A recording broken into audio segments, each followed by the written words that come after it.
Aisha, hata ukija kuangalia kwa mwaka 2018 ambapo rais wa Marekani Donald Trump alipoweza kukataa masuala mazima ya mkataba wa nuclear, na kwa mwaka huu 2025 tumeona sasa tayari ana ile kukubali kukaa mezani kwa pamoja kati ya Iran pamoja na Marekani kuweza kujadili mkataba wa nuclear. Mimi naona kwa mtazamo wangu ni kama vile Trump amechelewa. Kwa sababu gani Trump amechelewa? Tukumbuke kwa mara ya kwanza pale Trump kwa mwaka huu nazungumzia 2025 alipotangaza kuweza kuzungumza na taifa la Iran kuhusiana na masuala ya mkataba wa nuclear, Iran iliweza kupinga swala hilo. Na ambaye aliweza kuzungumza sio msemaji wa ikulu, lakini ni rais mwenyewe wa Iran Masoud Pezeshkian aliweza kukataa kusema kwamba haiwezekani tena. Sasa hii tunaona baada ya mazungumzo ya waziri mkuu wa Israel Benjamin Netanyahu pamoja na rais wa Marekani Donald Trump kwa pamoja, sasa naona ndio kuna hili swala la Marekani kuweza kuzungumza na Iran kuhusiana na masuala ya mazima ya nuclear. Kwa nini nimesema kwamba Marekani imechelewa na kwa nini nimesema kwamba rais huyu wa Marekani Donald Trump amechelewa? Hii leo siku ya Jumanne Aisha, kuna mkutano ambao unafanyika Urusi kwa pale Moscow, ambao ni mkutano ambao unakutanisha mataifa matatu. Nazungumzia taifa la Urusi ambaye yeye ndio mwenyeji, taifa la China pamoja na Irani. Wanakaa kuweza kujadili mkataba masuala ya nuclear. Leo hii yeye amesema ni kwamba atakaa na Irani kuzungumza siku ya Jumamosi. Uone hapa ni mbali kabisa. Je, kitu gani ambacho kitazungumzwa siku hii ya leo kati ya haya mataifa matatu? Kwa unakuja kuangalia kwamba siku hii ya leo wakiweka kwamba leo bwana katika masuala ya nuclear kwa kwamba kuna hiki na hiki. Siku ya Jumamosi Trump akisema azungumze na rais wa Irani Masoud Pezeshkian, kutakuwa kuna uzio hapo katikati ambao utakuwepo.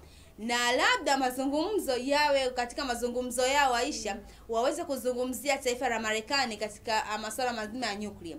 Hapo hakutakuwa na uzio wote. Lakini kama wakizungumzia mataifa tu yenyewe matatu kuhusiana na Urusi, kuhusiana na China pamoja na Irani, siku ya Jumamosi Trump ambapo anataka kufanya mazungumzo sasa na rais wa Irani itakuwa ni vigumu sana Aisha.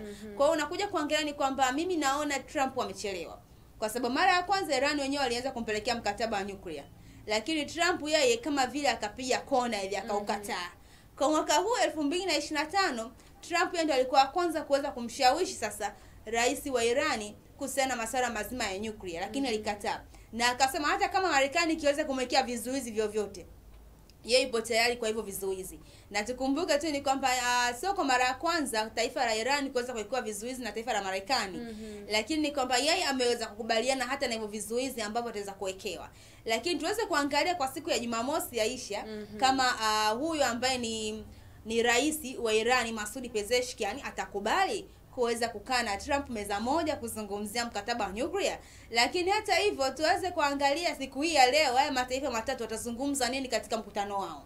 Kumbuke kwamba China pamoja na Urusi ni washirika katika masuala mbalimbali ya kibiashara.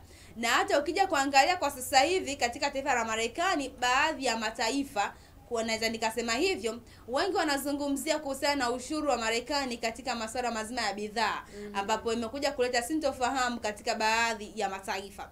Na miongoni mwa mataifa hayo ni sambamba kabisa na China, ushuru ambao unatozwa katika taifa la Marekani. Kwa hiyo tuangalie kwa leo ambapo wakikaa kuzungumza watazungumza kitu gani kati ya China, Urusi pamoja na Irani. Lakini hata hivyo tuje kuangalia tena siku ya Jumamosi kama Trump ataweza kukaa meza moja na huyu ambaye ni rais wa Irani Masoud Pezeshkian kuweza kuzungumzia mkataba huo wa nuclear.